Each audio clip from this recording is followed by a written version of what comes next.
videos. I genuinely have. And it was so strange. I just had the urge tonight to make a video, like I'm just at home on my own, which rarely happens. And I was just, oh no, where are those noises coming from? So unnecessary.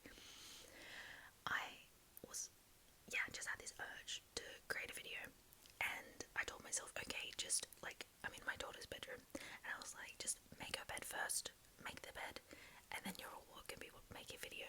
But by the time I made the bed, I had to do a bunch of other stuff.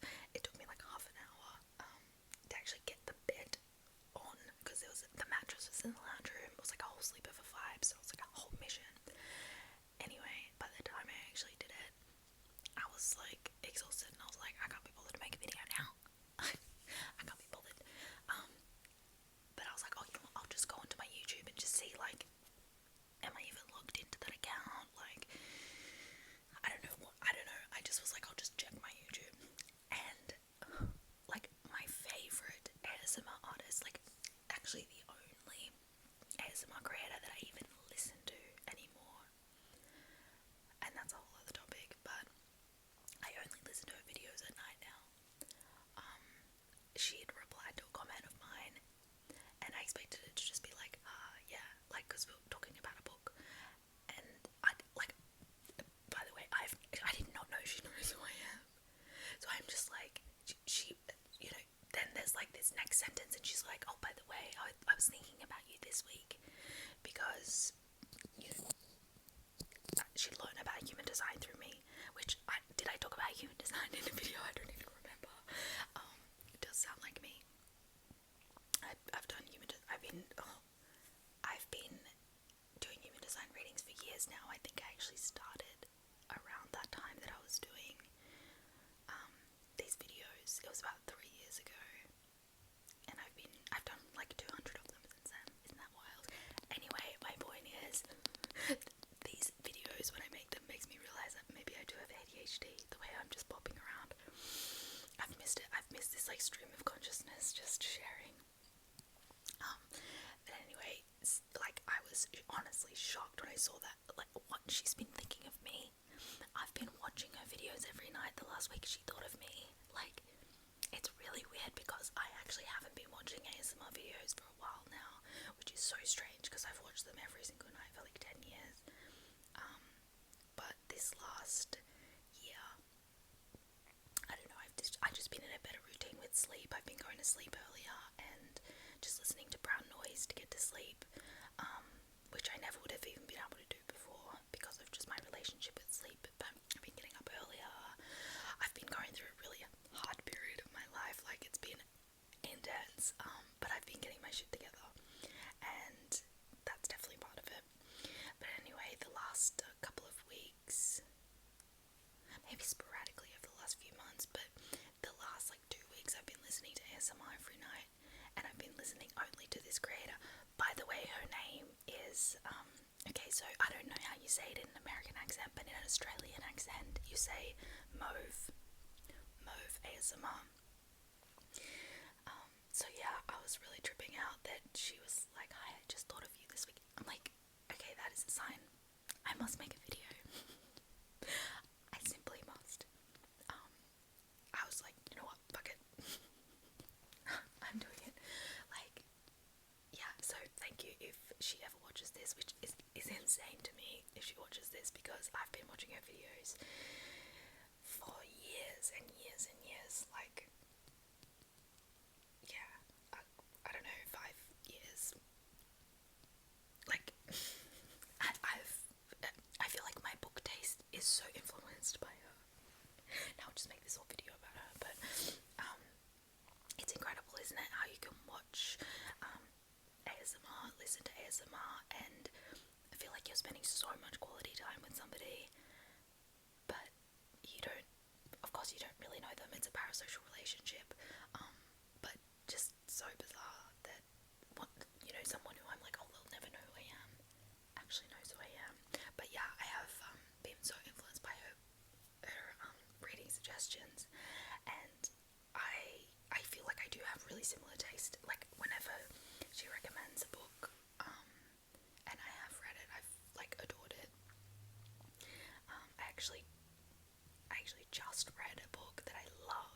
she recommended, I think, a couple of years ago. It's called Outline by Rachel Cusk, and I remember when she first read it and shared about it, and I bought it back then, and I only just read it, like I just finished it like a week or two ago, so, because, you know, it was just sitting there on my shelf for years, and I was like, you know what, I'm finally gonna read that, and I fucking loved it. It was so good. I like, I'm realizing that I like that similar films to similar novels, fiction. Like, I'm so driven by dialogue, I'm so driven by just characters and their relationships. Like, I really don't need a plot. I don't care. I'm so driven by the characters and their dialogue, and have if there is like something interesting between them, like that will like motivate me to keep reading. I love that. And this novel, it feels so strange to call it that because it really did feel just like a collection of conversations, but I actually also loved that about it. That was all I needed. So yeah, I'm really excited to read the next one. There's 3 in the series, but I'm now reading a book by a Kiwi author, a New Zealand author, and I bought it on my birthday, so I was really, really excited, which is while I was still reading Outline then, and I bought this book, and I've been really excited to read it, so I want to read that before I read the next Rachel Cusk novel, which I do have. I also bought that years ago as well, which is so funny. Oh, I found it in a second-hand shop, and then I went and bought the first one, so because I'm obviously not going to read the second one first, right? Anyway, I'm really loving this Kiwi book. I've never read a book based in New Zealand before, which is so interesting, right? Being Australian. I'm loving it. It's called Greta and Falden. Greta and Falden. It's really funny, which I'm like, same as films. I'm not really into comedy because I just don't think it's done very well most of the time. But if it is clever, like, oh my god, my favorite TV shows are like Fleabag, like that kind of humor. Transparent. Oh my god, I'm rewatching it at the moment with my trans partner, and they've never seen it, and it's just the best. The humor, again, the dialogue, the characters, like I love their relationships with each other. The siblings, they're all like in their late 30s, early 40s, but they literally feel like they are children when they're around each other. It's so brilliant and so funny in a similar way to Fleabag, like quite dark, sarcastic, dry. Anyway, so I'm really enjoying this book. It's laugh out loud funny, which is like, like it, even just saying that, I feel like, oh, sounds lame. Because usually, like, I couldn't imagine a book making me laugh out loud, like a really satisfying humor, but like I'm actually like, this is fucking funny, you know. So it's brilliant. I'm actually only probably not even 100 pages in. I've been reading it in such little bite sizes, which is quite nice, I think, because it goes from one character to the next, and I kind of enjoy just like reading one character and then picking it up later, which usually I'll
those books more, because if other people hate them, it's probably something I'll enjoy, and I'm like that with films as well. Like, I love Vanilla Sky. I've never met someone else who likes that movie. I love it. Tom Cruise, Penelope Cruz, Cameron Diaz, what's his name? Kurt Russell. It's such a brilliant movie. I love the concept. And I actually used to watch it when I was a kid. My parents had it on DVD and I'd watch it over and over. But I just think it's just so fascinating and so cool. And most people fucking hate that movie. So I am at a place now at 33 years of age where I'm realizing that I don't necessarily like things that other people like, which is really cool. So when I look at a rating on Goodreads now, I used to be like, oh, 4 point something, okay, must be good. I've rated enough 4 point something books as like a 3, which to me is just like, it's fine, you know, it's fine, yeah, I get why other people like it, but like, you know, and it makes sense because I am just driven by different motives and interested in experiencing something that maybe other people aren't. So yeah, it's really fun to explore that and to get to know yourself, you know. But yeah, I wonder, oh gosh, I must have been 30. I must have just turned 30 when I was making those videos before. And now I've just turned 33 on the 1st of July. So wild, hey?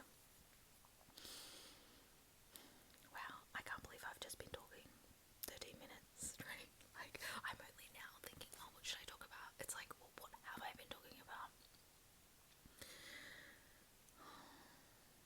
But yeah, there's been a lot going on in the last 3 years. Like,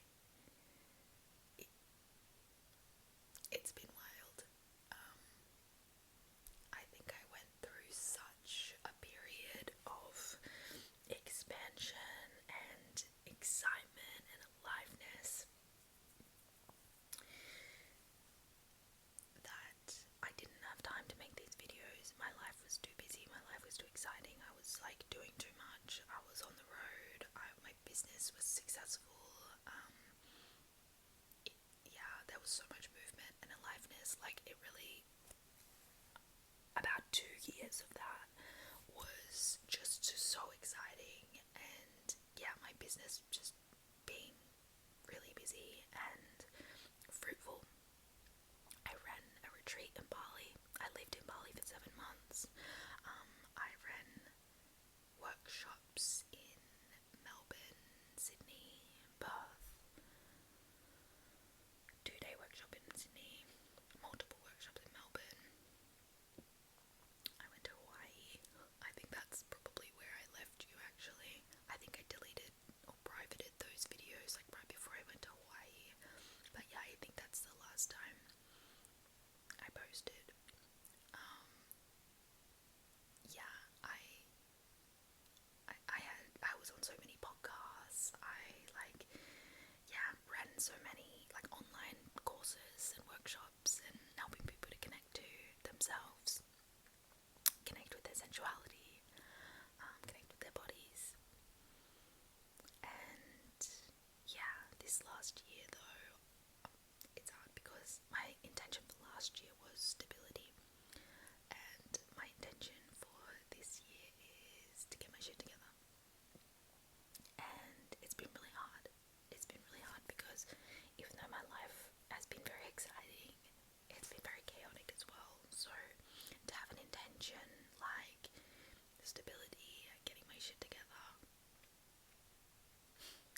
congratulations now. You know, like my daughter's 6 now. Like she must have been 3 when I used to make these videos. And that's a big difference, you know, that's like a toddler versus like a child, a kid, you know, she's just gonna be like 7, 8, like, yeah, so I do feel like I'm in a really solid place now, but it's been a slog to get here, it's been hard, yeah, it's definitely been hard, but you know, I have a lot more time now. I don't know if I'll get into the business stuff now, but I've definitely had a bit of a pivot, and I'm not completely shifting direction. Like I am still going to be using all of the experience that I've acquired over these last 5 years that I've been running my business, but in a new industry, which feels really exciting, and I will make a video on that for sure. But it's not something that's really been public, so I might wait. I am still running my business though, by the way. It's just that I've had just such a big identity death, ego death, just death in general in my life in the last year. About a year ago, my Instagram was deactivated by Instagram, and they kept deactivating it every time I would get it back, and it was really scary because my business has all been through Instagram and TikTok, but mostly through Instagram, and it really shook me. It really shook me and made me realize how unstable everything I was depending on was. And even getting my Instagram back, which I have, I learned something that I couldn't unlearn, and it made me look at a lot of things in my business, the way I was showing up, and noticing how certain things weren't in resonance anymore, and also having my own kind of processes come up in the last year. I've been really excavating emotionally in the last year, so I haven't felt as capable to facilitate other people's transformation, and I've been going through my own, and I've been in the really sticky part. So I've been focusing on parenting, family, still working, but such a fraction of what I was before. Yeah, I've been doing a lot of human design readings. I'm doing astrocartography readings now as well, where you look at the different placements around the world for you and what they signify for you in certain areas in terms of astrology. It's really interesting. It's really, really cool. It's just really fun, honestly, and I'm enjoying doing those readings because I just record them and send them out once people book them, so I'm not like getting onto a call like I would with human design. So that's been really fun to get into. But yeah, I've not been like running anything in person since maybe like October last year. Whoa, that's wild. That's definitely the longest it's been since I've ever not ran anything. God. I have ran a couple of online courses though since then. The end of last year and the start of this year, I ran a course called Queer Body for queer people, helping them to connect to themselves and their bodies, which is really, really cool. But yeah, I've just been really low-key, and I'm really excited about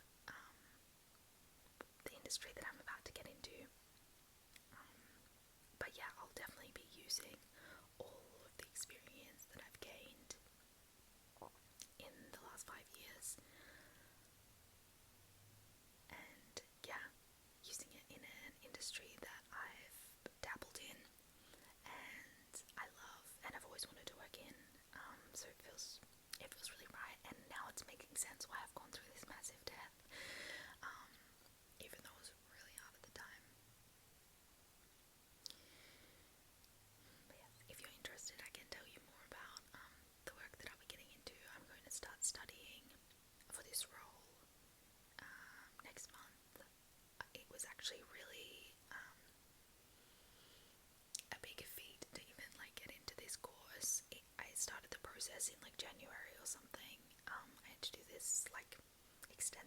application and do an interview and wait months to hear back if I'd gotten in. And I just heard back like a few weeks ago that I did, and I'm really excited. So I've just been organising all of the logistics, and everything's been falling into place, and it's been really synchronistic, and I'm going to be learning from like someone who has like pioneered this field. And so yeah, I'm really excited. But first I might just see if anybody watches this and what happens and how